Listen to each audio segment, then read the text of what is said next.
আওয়ামী লীগ সরকারের আমলে পদবঞ্চিত ৭৬৪ জন সাবেক কর্মকর্তাকে পদোন্নতির সুপারিশ করেছিল এ সংক্রান্ত কমিটি। সরকারের নীতিগত সিদ্ধান্তের অপেক্ষায় থাকার পর মঙ্গলবার উপদেষ্টা পরিষদের সভায় সিদ্ধান্ত এসেছে পদবঞ্চিত কর্মকর্তাদের পদোন্নতি দিয়ে চাকরিতে ফেরানো এবং বেতন ভাতা পরিশোধের বিষয়ে। ফরেন সার্ভিস একাডেমিতে সংবাদ সম্মেলনে এ তথ্য জানান প্রধান উপদেষ্টার প্রেস সচিব। ১১৯ জনকে সচিব পদে, ৪১ জনকে গ্রেড 1-এ এবং অতিরিক্ত সচিব পদে ৫২৮ জন এবং যুগ্ম সচিব পদে ৭২ জন এবং উপসচিব পদে ৪ জন কর্মকর্তাকে ভূতাপক্ষে পদোন্নতি প্রদানের সুপারিশ করেছে।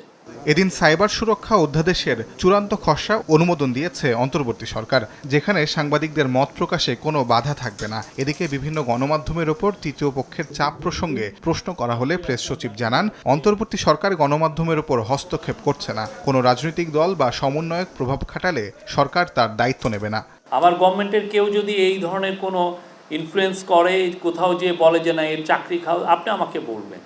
তো আমার গভর্নমেন্টের বাইরে আমি তার কে কী করলো, সেটা বিএনপি হোক, আওয়ামী লীগ হোক, আর যেই হোক, সেটা দায়িত্ব তো আমার না, বা বৈষম্য বিরোধী ছাত্র, এটার দায়িত্ব তো আমার বিষয় না, ঠিক না?